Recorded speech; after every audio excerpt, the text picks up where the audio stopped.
So good morning, people. So good morning, people. I'm fond of you. All right, we got a little ringing going on. I can do all manner of acrobatics today because there's nothing going on up here. Want me to stand back, come forward? What would you like me to do? All right. Anyway, I was saying, I am fond of you people. I watched you come in, and I thought to myself, I could have done a lot of different things in the world, and doing this gave me access to you people. And I would say that was one of the perks. That's one of the highlights. So this morning, we're going to do something a little bit different. You can see the kids are not here. We're going to have Contemplative Sunday.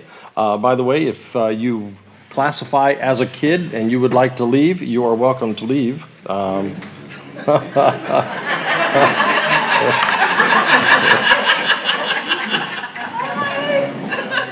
Is Jen here? I meant to tell Jen, I think we need to change the color of the sign so that on kids to their classes Sundays, it's a different color. Because the words are different. I'm thinking these thoughts. Yeah, the sign is out there.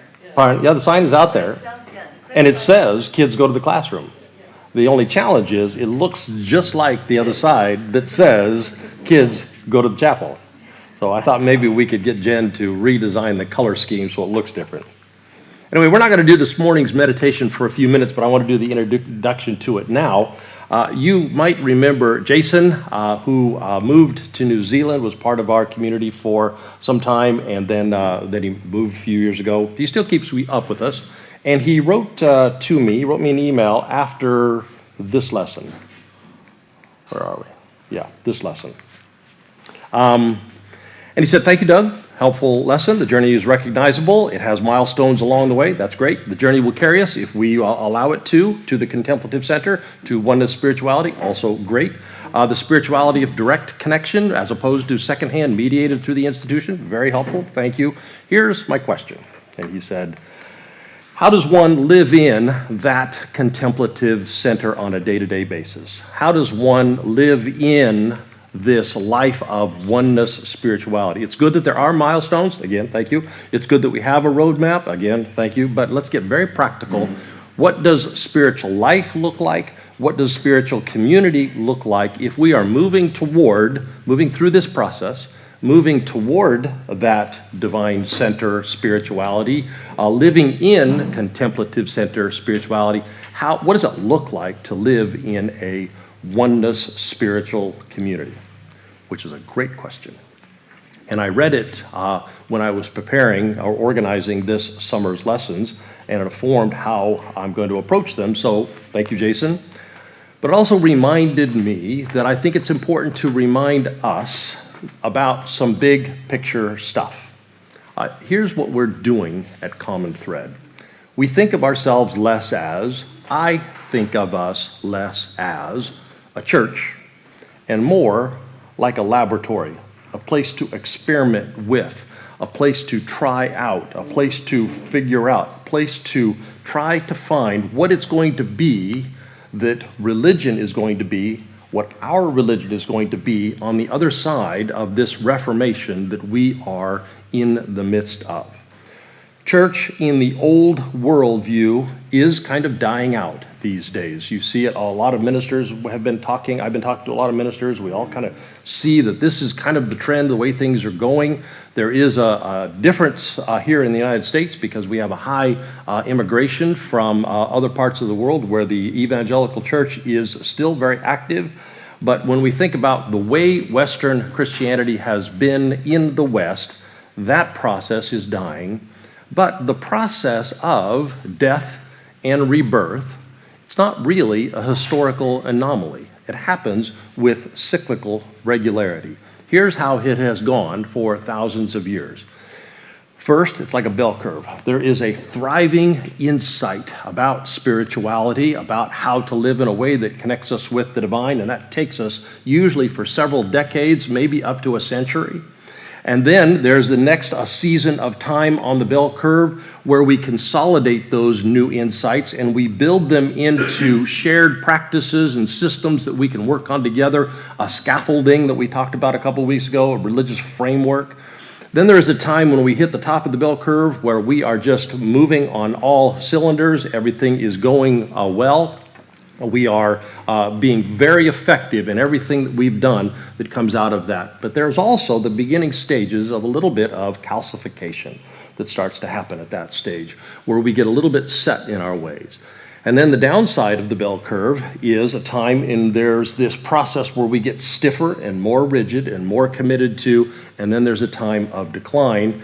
And this time between the later stages of calcification and this time of decline, when we have lost our way, is kind of where the Western church is right now. But the interesting thing about that bell curve is that it has happened so many times, it has a little bit of a predictive quality to it. And it says that after these times of decline, there comes a new bell curve, that there will come a time in which we will find our way again, in which there will be new insights. I don't know, you probably don't remember this, but this guy McLaughlin that I referenced in, some mini lessons some time ago, had done some research about the process by which we bring about renewal in a religious system and a society. I think we are on the cusp of another Reformation. I think we are in the midst of finding our way again. So consequently, it is what we are working on, what we are organizing around here at Common Thread. Whatever religion is going to be on the other side of this Reformation, whatever Christianity is going to be, whatever church is going to be on the other side of this Reformation, it's going to be about Jason's question. How do we help one another live a spirituality that takes us through a process from second-hand institutional spirituality, which let us not scoff at that, because remember, that's the scaffolding that supports us and strengthens us and enables us to go to the next stage. But how do we get through that stage into the first-hand encounter, living from the interior divine, touching the divine center kind of spirituality? And here's the really relevant question: how do you do it on a Thursday? How do you help each other do it in a rhythm and a life that goes on with community? So, welcome if you're a newcomer. I was having a, nope. All right, here's the one that says welcome newcomer, and it also says the website to go to. No, I know it doesn't. That means I didn't put it there. That's what I'm saying. So here's the thing. There it is. Oh, yeah. Okay, all right. Now I remember what I did. I took that part. Never mind. You do not need to know this.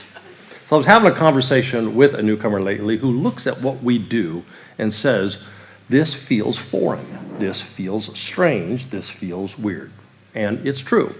If you did not know the process that brought us here, if you did not know that we were in the throes of a Reformation, if you did not know that we were not a church but a laboratory trying to figure out church, you would walk in and see the things that we do that don't look like other places, the language that we use that doesn't sound like other places, and you would think this is strange. But I just wanted us to remember that what we're doing, there is a method to our madness. And it does sound a little mad. We have to acknowledge that it sounds a little mad, but that's the kind of thing you do in the midst of a Reformation. Now I'm going off script here. So, because I studied history, I got a up-close personal visit to the Reformation. When I grew up in church, the Reformation sounded to me like a little bend in the river where we just kind of straightened things out. But if you lived through it, it was like death dealing. You've heard me say before, it was burn each other at the stake territory. That's because the fundamental view just ripped out everything that we thought we knew about truth. Well, that's happening again right now. And if you decide that that's part of this process of death, birth, renewal, if it's part of that process, then you go through that, and you go through it with your eyes wide open, looking for the divine to guide us through this. If you don't think that's what's happening, then you fight against it and resist it. And so what we've decided to do as a congregation is to try and go with it. I don't know how perfectly we do that, but that is what we're trying to do. And so, if you're a newcomer, or if you're tuning in and a newcomer, welcome. This is what you're getting. This is what you're getting into. Also, we created a welcome email. We'd love to send it to you. Click the box and you'll get that. Nope. Golly. That's what I did. Now, what is that doing on the other side? Oh, that's what I did. Okay. Now I understand the mistake that I made. But anyway, this is the slide for now. So I was talking to somebody in our community recently. One of the things you do when you are in the midst of a reformation is you rethink lots and lots of things. And one of the things that you do when you have an Enneagram type like I do is you're drawn to language that has a little bit of shock value. Get ready, here it comes. I was talking to a guy in our congregation who is really going through a shitstorm in his life. He is just, everything is exploding. Everything is just falling apart right now. And we were chatting at a time when he had a little bit of a reprieve, enough of a reprieve to reflect together on this. It's difficult in our culture for people to stand with other people when other people are going through the shitstorm. Because we have this cultural feel that we all share that if we're going to stand with others in any meaningful kind of way, that means we're going to be helping them fix whatever troubles that they are going through. And sometimes, for goodness sakes, if you can, let's sure do help fix each other's troubles. But most of the time we can't. And most of the time, it just means standing with. But standing with feels inadequate. So once we realize that we can't fix, and we've got this cultural instinct that we should fix, then we don't do anything. We get immobilized and we get frozen. And then we project our frozenness, our not doing anythingness, on other people when we are going through the troubled times, because we assume there's nothing they can do to fix the problem, thus devaluing the whole process of standing with one another in our times of trouble. But it turns out that not being alone in times of trouble is no small thing. It is part of the process by which we go through that. So we work hard to be the kind of community that can learn a lot of skills that have atrophied as our society has lost them. How do we stand with one another when we can't fix it, when we can't solve the problem? How do we stand with one another when we're going through the storm? So keep that in mind. That is a high priority for us as a community. And I hope today, if you're in the storm, that you will tell someone. But I really want to talk to all of us together to say, we are people of the storm. Let's move toward being that. All right, that was longer than normal recap of the things that we say every week. So, yeah, that's not the right one. That's the one. All right.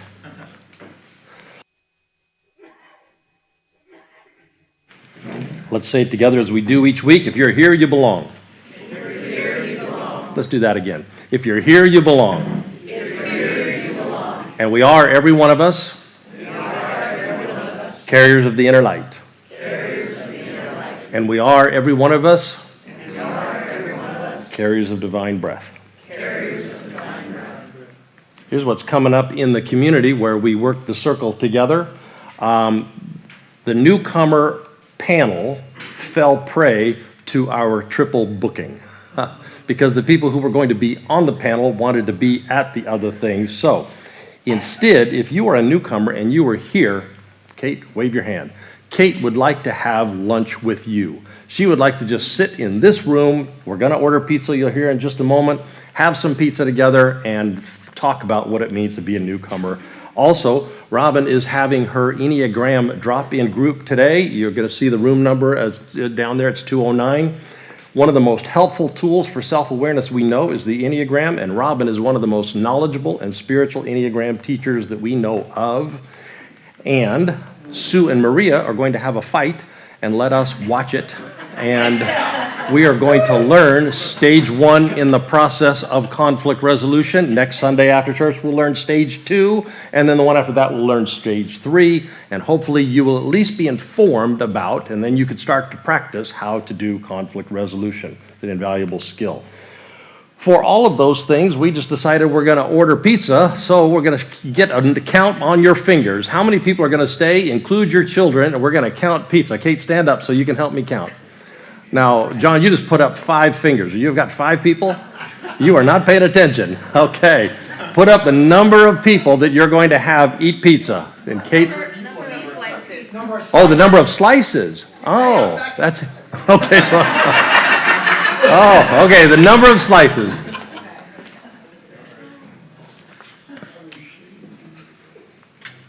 Make sure you're including your kids in that.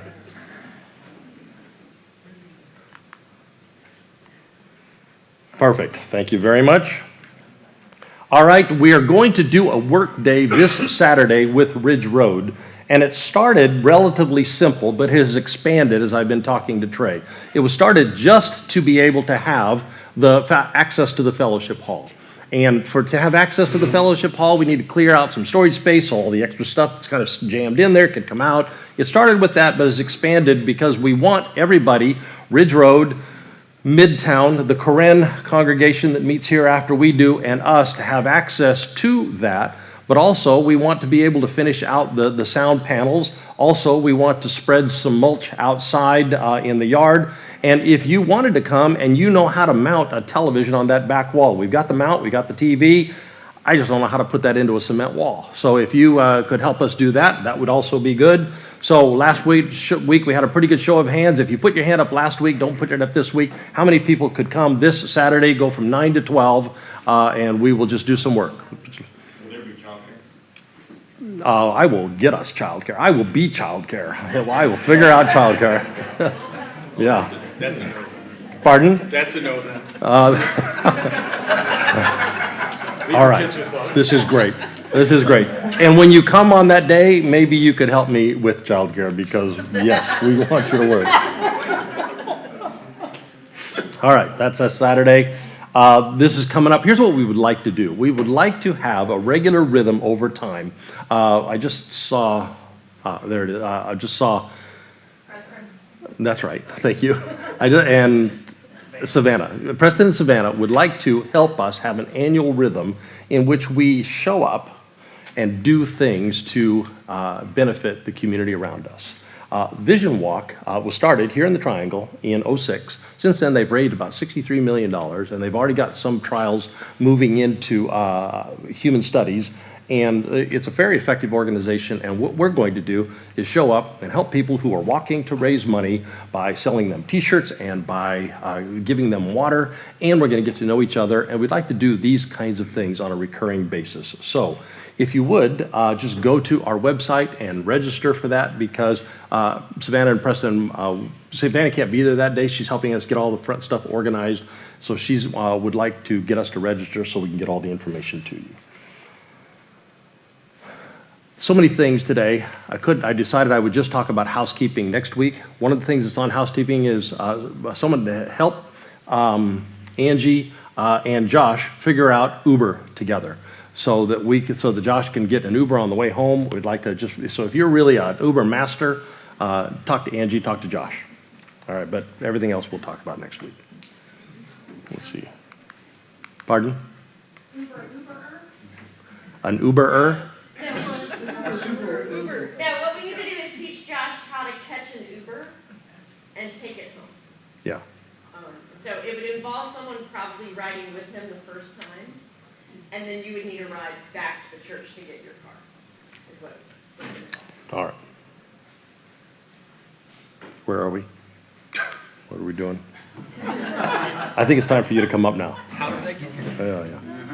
Yeah. Let's see here. Got this? Yeah. Okay, we did that. All right. So, we're going to have our time meditation now, but I had the introduction, a context that I want to reinforce. Go ahead and find a comfortable place there, a comfortable place in your body. We've been seeing the last several weeks, our brains evolved to perceive the world in terms of two-ness. You hear me use that phrase all the time.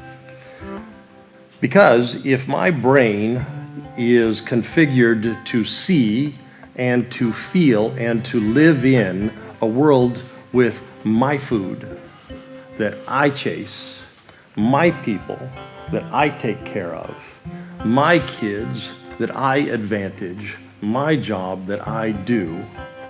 If my brain is configured to do that, the likelihood of survival goes way up. And so lo and behold, here we are all these generations later, the ones who survived, and that's exactly what our brains do. It's a great evolutionary adaptation for staying alive, surviving, and getting our genes passed to the next generation. So we saw last week our brains carry this configuration. We called it the default mode network, that I am a separate self, and so are you.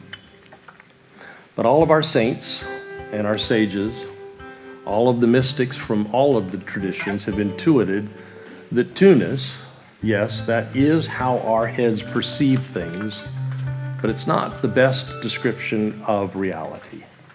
Oneness is a better description. Everything is connected is a better description. And then about 100 years ago, our physicists began to join with our mystics to say, oh yeah, that's true.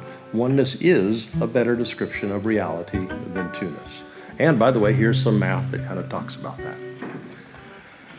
Live in a oneness world with a oneness configuration in our heads, and we, without even having to try, start making the world a better place.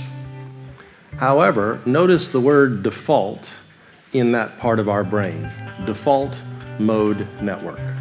Our brain will default to a separate you and a separate me unless we do something.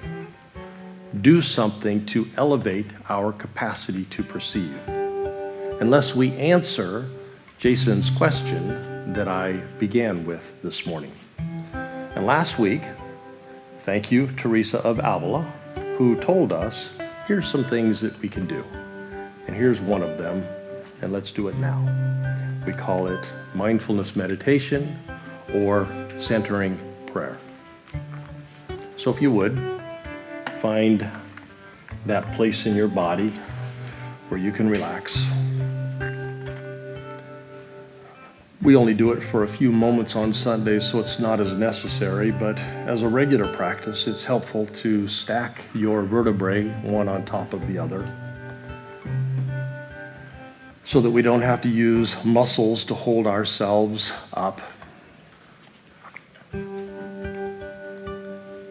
Find a balance point for our heads so that we don't need to tense our neck muscles. One of the first relaxation points is our face. We carry so much tension there. Let your face go soft. Let your shoulders drop. Let your belly go soft. And then scan through your body, looking for places of tension, and when you find that, just let it go. So much of holding ourselves tense is habit. And we tend to return to habit again and again, so your body will return to tension again. And then let it go, and it will return again. It's a practice in rehabituating, letting the tension go.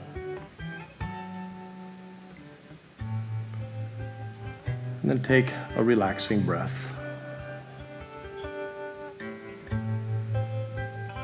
And with each exhale, see if you can relax a bit more deeply.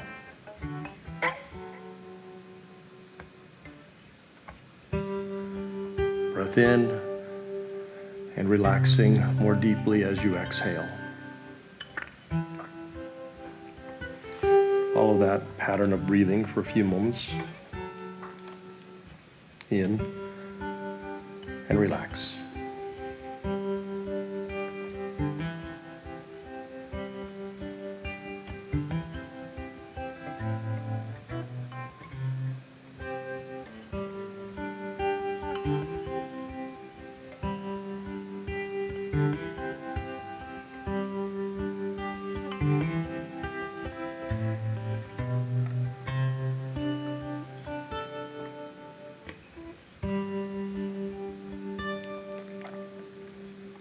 And your mind will wander.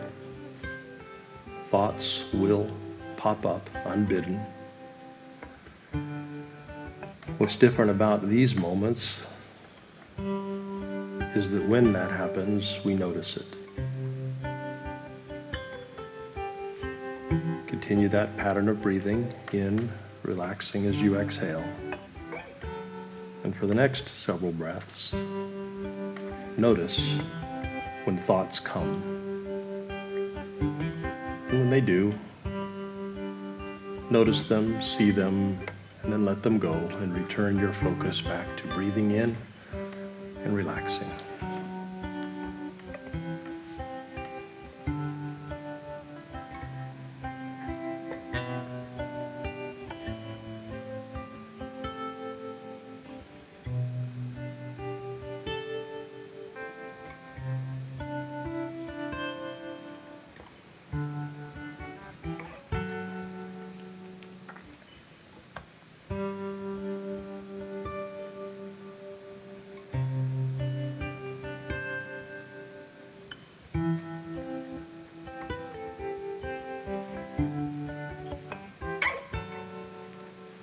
Every time we notice a thought and let it go, we weaken the power of unbidden thoughts to control us. And it turns out that's a proxy way in which we weaken what we call the false self. So breathe in, relax as you exhale. Notice the thoughts, let them go. Take another few breaths following that pattern.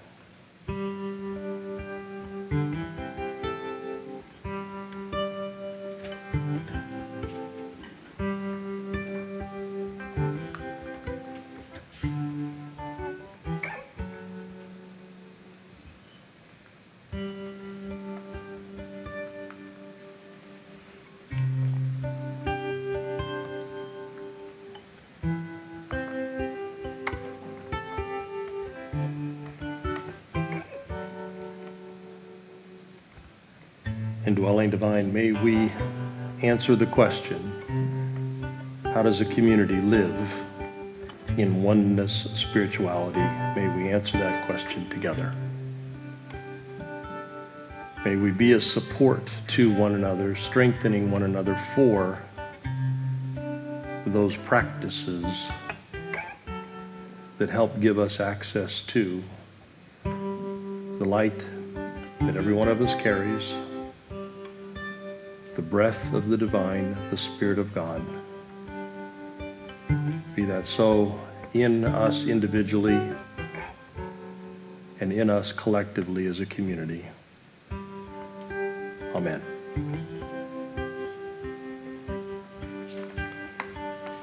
Well, good morning again. Take a deep breath. Now, Sue is going to give the lesson this morning, and I'm kind of energized. I've only seen her slides, but I like what I've seen on the slides.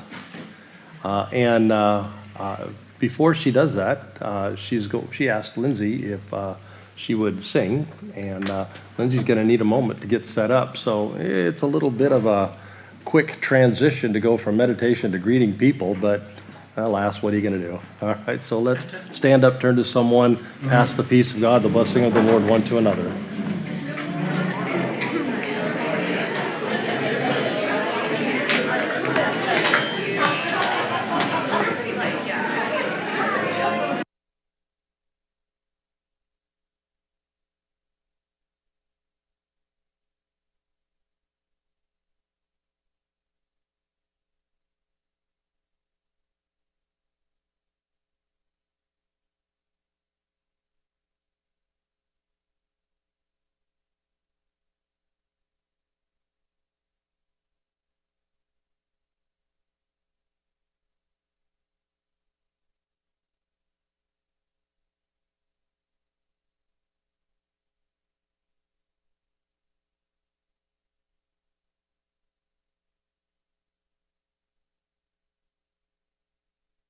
And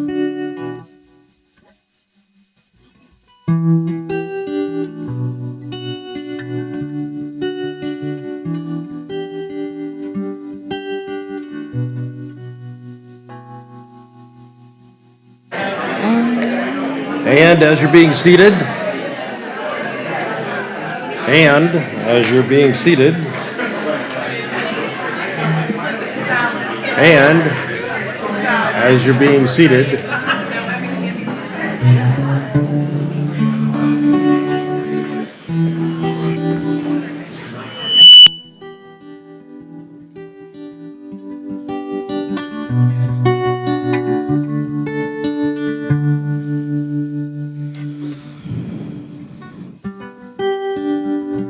My invitation to you would be if you hear these lyrics as true to you, that you would be able to meditate on them as a gratitude, and if you hear them as a longing or a desire for you, that you could meditate on them as a affirmation of something that is available to you now in the present moment.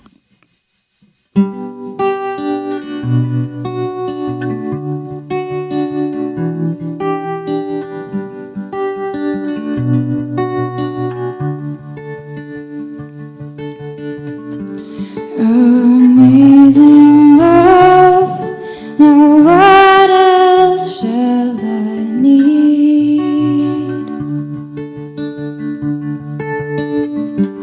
Your truth brings life, it's more than the air I breathe.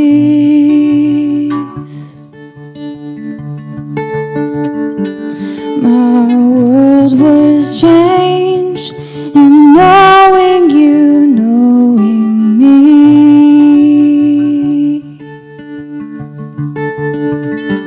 What was lost is found, I'm resting in perfect peace.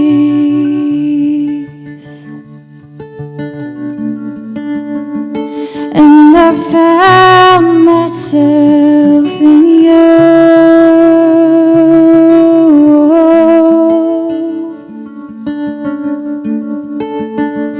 And I found myself in you, God. And I found myself in you, Spirit.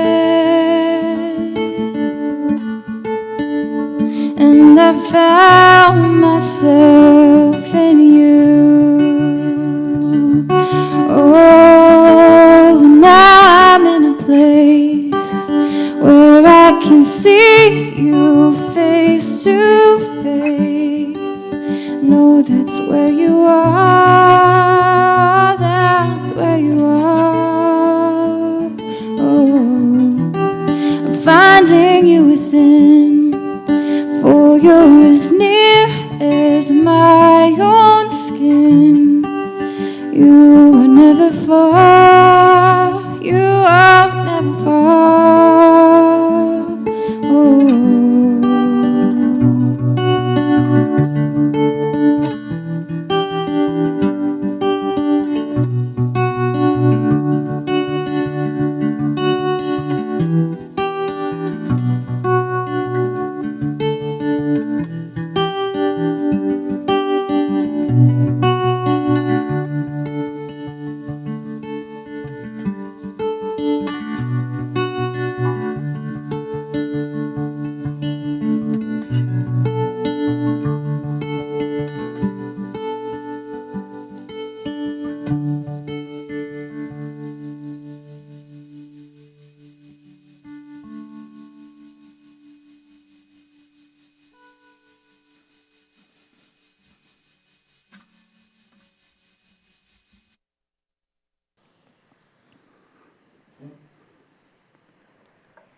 Once upon a time, in a not so far away land, there was a kingdom of acorns nestled at the foot of a grand old oak tree.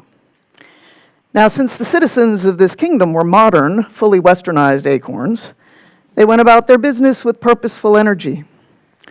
And since they were midlife baby boomer and Generation X acorns, they engaged in a lot of self-help courses. There were seminars called Getting All You Can Out of Your Shell and the Top 12 Habits for Being the Best Acorn You Can Be. There were woundedness and recovery groups for acorns who had been bruised in their original fall from the tree. There were spas for oiling and polishing those shells, and various acornopathic therapies to enhance longevity and well-being. Well, one day in the midst of this kingdom, there suddenly appeared a naughty little stranger, apparently dropped out of the blue by a passing bird. She was capless and dirty, making an immediate negative impression on her fellow acorns. Crouched beneath the oak tree, she stammered out a wild tale, and pointing upward at the tree, she said, "We are that." Delusional thinking, obviously, the other acorns concluded, but one of them continued to engage her in conversation. "So, tell us," he asked with no small degree of derision, "how would we become that tree?" "Well," she said, pointing downward, it has something to do with going into the ground and cracking open the shell." "Insane," they responded. "Totally morbid. Why then, we wouldn't be acorns anymore." Here's today's "What are you thinking?" question. The divine is in you, so what? Trigger warning, I'm going to use the word God a lot in this lesson, and just remember, it's an inadequate term for the divine, as all terms are. Oh, no!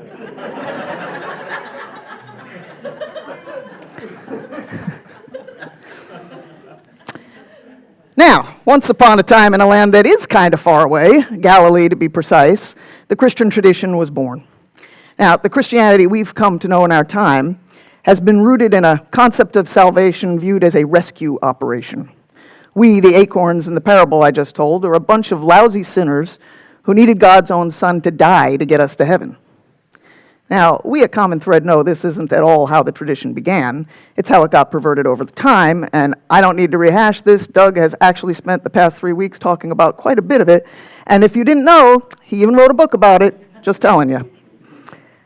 And so, we know that our tradition's original concept of salvation isn't at all about an acorn rescue mission. It's not about acorn improvement, acorn purification, or acorn perfection. It's about dying, being reborn, and growing, what acorns are meant to do.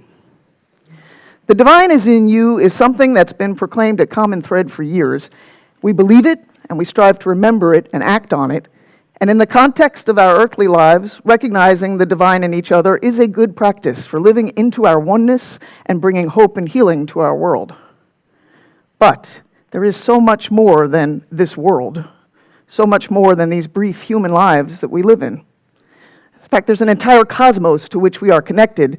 In that context, why does it matter that the divine is in us, and why does it matter that we're here at all?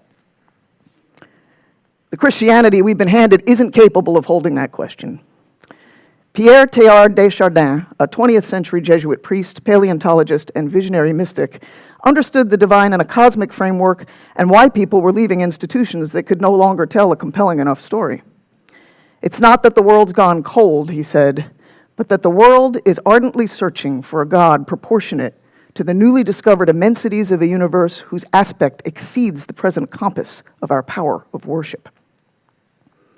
What kind of God is proportionate to all that?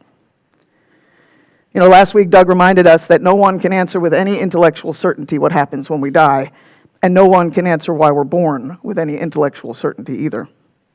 But I think ancient wisdom gives us some hints. The Sufi mystics, for instance, have a saying about the divine: "I was a hidden treasure and I longed to be known."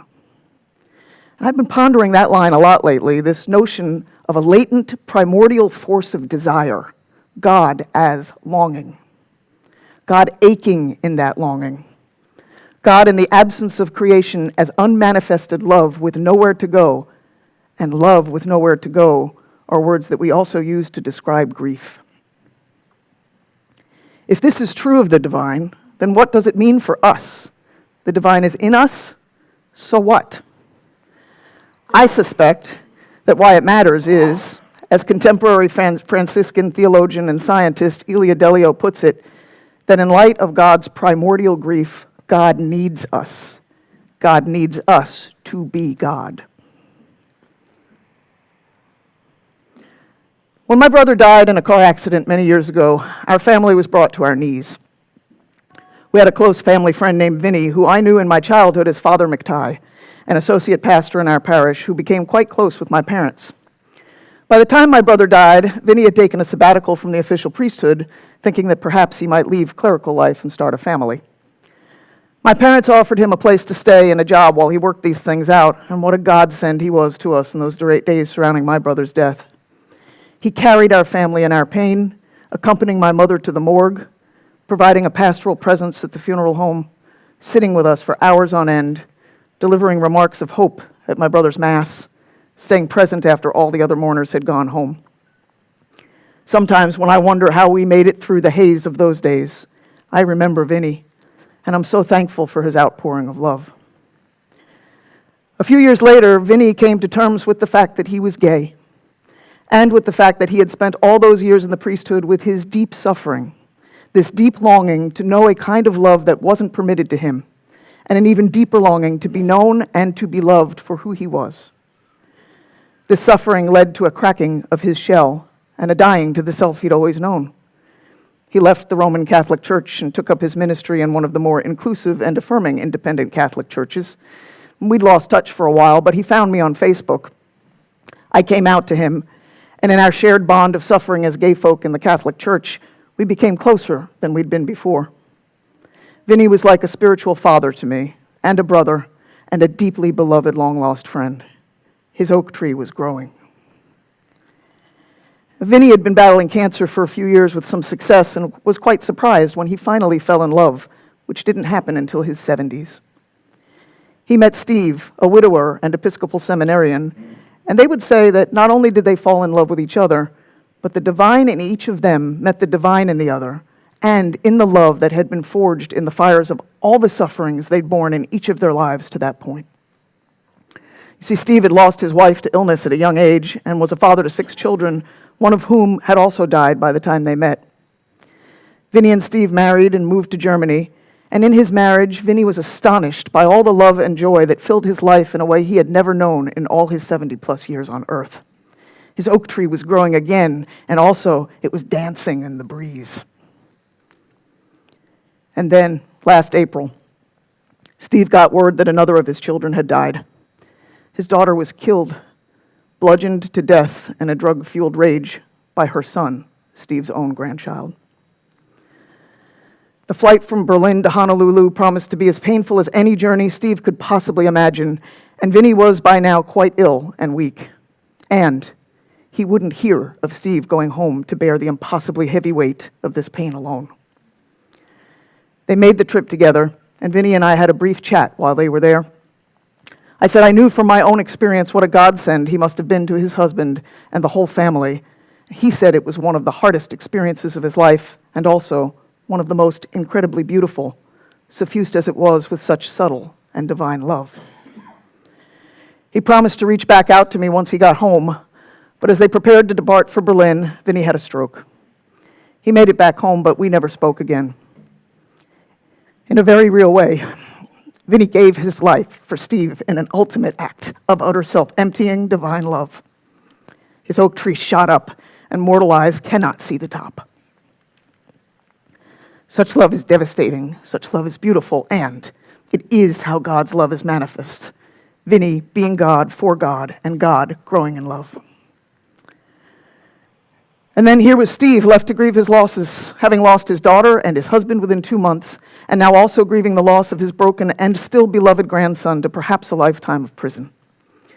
In the years since, I have come to know Steve a bit, and divine love emanates from this man who is a single father again, raising a young daughter, who has forgiven and regularly visits his grandson, who pastors a church of hundreds daily, who always asks after my soul before anything else, and who admits his suffering with humility and bears it with amazing grace. Such love is devastating.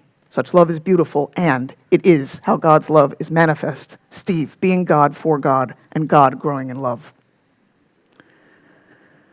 Teresa of Avila, one of the mystics Doug referenced last weekend, just this morning, said, Christ has no body now but yours, no hands, no feet on earth but yours. This is where God's love happens, where it grows, especially when we are in our deepest suffering and grief. When our own dear Sarah died 5 months ago yesterday, I looked around this community, and friends being God for God in the form of love manifest was all I could see. I was taken immediately by the love that Lori and Tim have for each other, that they have for John, that he has for them, and that the three of them have for Hawk, and their love expressed now as divine longing for Sarah, and love for all of us. I was struck by how people in this spiritual community tapped instantly into our oneness and the divine within each of us to honor Sarah and the love she poured into this community, to hold up her family and to hold each other up while doing so. All the sorrow and pain we felt and still feel at the same time has called forth some of the most beautiful aspects of love, qualities such as patience, kindness, generosity, faithfulness, and gentleness. You know, what we call the fruits of the Spirit. These fruits can only be born in the kind of love that shows up when we face our deepest pain. And man, were they born right here in our oneness with each other, with God and with Sarah. Such love is devastating, such love is beautiful, and it is how God's love is manifest, us being God for God and God growing in love. I do not think for a moment that I am proposing that God invented suffering or wants us to suffer or needs us to suffer or even allows it. It's just that God, who when manifest in creation is infinite, unfolding, and becoming in a field of endless possibility, might well be powerless to stop it. In Scripture, we read of God's helplessness in the particular manifestation of the divine we know as Jesus, the endangered baby born to homeless parents on the run, the agonizing man abandoned by his friends and unjustly accused by his people, the condemned criminal in the act of ultimate surrender dying on the cross. As I said earlier, it seems that God without us is love, but love is grief, love as nowhere to go. God might not only suffer with us and in us, but might just be the origin of suffering in the divine's own eternal yearning to be known. Love, unmanifest, is merely an abstraction. God's own outpouring of love in every moment, manifesting a creation of infinite possibility, is precisely how God becomes manifest. An oak tree of immense and incalculable proportions. I guess you could say God doesn't need us, but if that's true, then who or what exactly would God be? An eternal acorn, perhaps. Now, you may be familiar with what's called Pascal's wager. Now, Blaise Pascal was a 17th century French philosopher and theologian who posited that human beings wager with their lives that God either exists or does not. Belief is a wise wager, he says. Granted that faith cannot be proved, what harm will come to you if you gamble on its truth and it proves false? If you gain all. And if you lose nothing. Wager then, without hesitation, that he exists. I find such paucity in this wager. It's a kind of selfish wager, all about the stakes for me. A wager unworthy of a oneness universe, and unworthy of a God who suffers and needs us to make the divine manifest, who needs us to grow as love poured out. So I propose a new wager, and we can call it Kim Paul's wager. But really, it's just the wisdom of the mystics throughout the ages. And I grant you, as Pascal did, that this proposition that God needs us to be God cannot be proved. But what if the wager we made were more like this? I will wager with my life that creation is the unfolding of divine possibility and infinite potential, and God needs me to live it. I will wager with my life that my suffering is God's suffering, and God needs me to bear it. And I will wager with my life that God's existence can only be manifest in creation, and perhaps in me in a singular and irreplaceable way. I will wager then, without hesitation, that God needs me to be God. In this wager, as but one acorn among trillions in this cosmos of 13 billion years, the stakes for each one of us are pretty low. And as one utterly unique and particular acorn, easing the divine's yearning and loving in a way that no other manifestation in creation can, the stakes for each one of us are also pretty high. How do those of us who choose to make this wager make good on it? Well, we first must be in touch with our own fundamental yearning. If yearning is where it begins for God, so too with us. The yearning of an acorn yet to completely break its shell, go into the ground, die, and be reborn as the oak tree of infinite potential and growth that we really and truly are. This yearning is so powerful that some spiritual teachers will even say that the yearning we feel for God is in fact God's yearning for us. As Doug quoted Meister Eckhart last week, the eye with which I see God is the same one with which God sees me. Where does God's acorn end and our oak trees begin? Well, these are questions for the heart, not for the mind. But if you are in touch with your deepest yearning, then you are already on the path to oak tree transformation. And if you'd like to walk that path consciously with the members of your community here at Common Thread, again, jumping off of what Doug talked about this morning, check out the Church Center app and come join us in our contemplative practices. Every weekday morning, you can get online with fellow Common Thread contemplatives for meditation. By popular demand, we've decided to offer centering prayer before our Sunday service now twice a month, including next Sunday, so put that on your calendar. And this week, we'll be kicking off Contemplative Tuesdays, where we'll join each other 3 times a day in the service of making divine love manifest in this world, in the hopes that one day, as Teilhard de Chardin also hoped, we shall harness for God the energies of love. And on that day, for the second time in the history of the world, man will have discovered fire.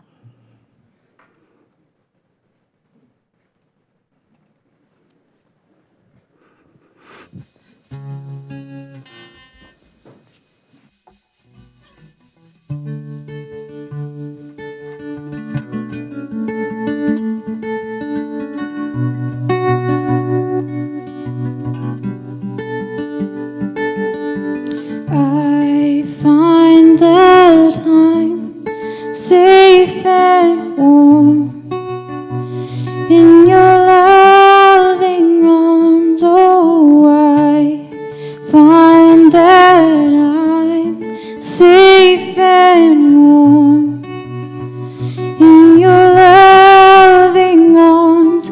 You see me, you know me. You love me through and through. You see me, you know me. You love me through and through. Through and through, through and through. God, you love me through and through. Through and through, through and through, you love me through and through.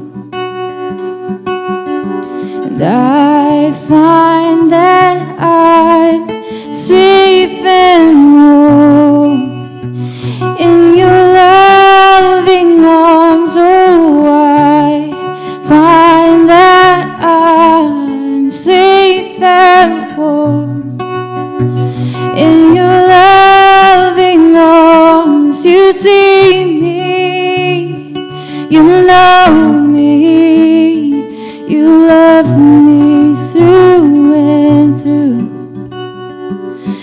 You see me, you know me, you love me through and through. Through and through, through and through, God, you love me through and through.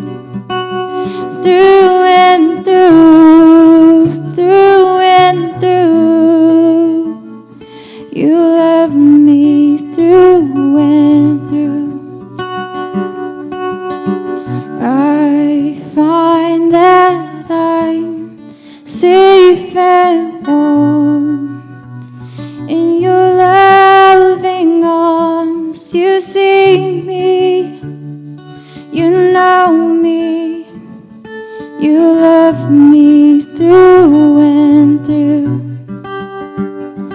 You see me, you know me, you love me through and through.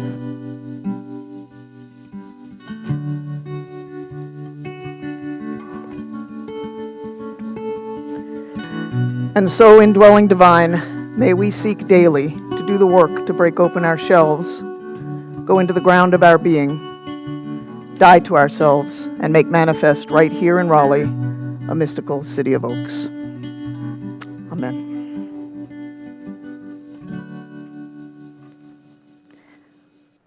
Thank you, Lindsay.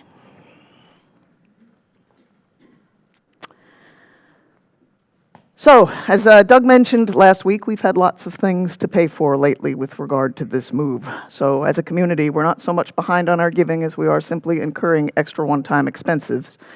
And thanks to our community's generosity, we're making some progress. Got some baffles going on here, and we're moving in the right direction. So, just remember what Doug says each week. There is good return when we invest in spiritual community.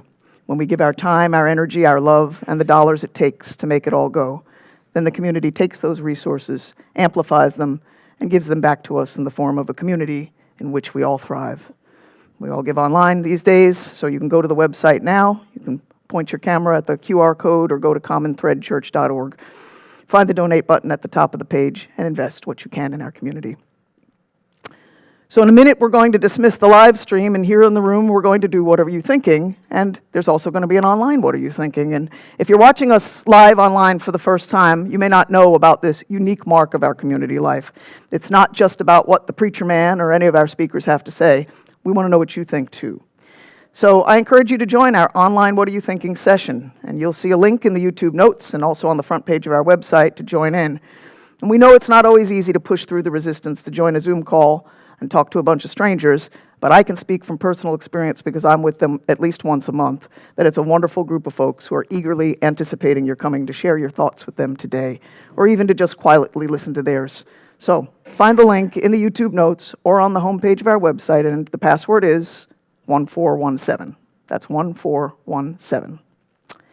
And with that, let's put one hand on our hearts and remember that we are, every one of us, carriers of the inner light. Carriers of the fruit of divine spirit, that love, joy, peace, patience, kindness, goodness, they're all in us. And let's extend our other hand to our city of Oaks. This week, let's look for opportunities to share what's already in us with the people we love, work, and go to school with, looking for opportunities to repair and redeem our world. Amen. Folks on the live stream, you are dismissed, and folks in the room, you are not.